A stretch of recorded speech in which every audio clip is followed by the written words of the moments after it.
আসসালামু আলাইকুম, সবাইকে জানাই প্রথম রমজানের শুভেচ্ছা। আমরা রমজান মাসে একটা সমস্যায় ভুগি, সেটা হচ্ছে আমাদের ভাজা চপগুলো বেশিক্ষণ ক্রিস্পি থাকে না।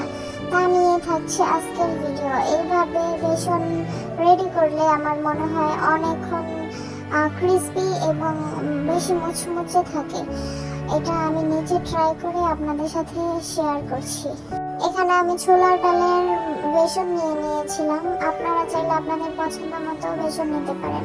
এতে আমি দিয়ে দিয়েছিলাম 1 চা চামচ কর্নফ্লাওয়ার, হলুদ ফাঁকি, মরিচ ফাঁকি এবং একটু পরিমাণে আদা বাটা এবং 1 চিমটি পরিমাণের বেকিং পাউডার। আপনারা চাইলে এখানে বেকিং সোডাটাও ব্যবহার করতে পারেন। তারপরে একটু একটু পানি দিয়ে আমি এটা ব্যাটার তৈরি করে নেব, যার যেমন পছন্দ, কিন্তু আমি একটু ঘন রাখবো, এতে করে চপটা খুব ভালো ফুলকো ফুলকো হয় তেলে ভাজার পরে।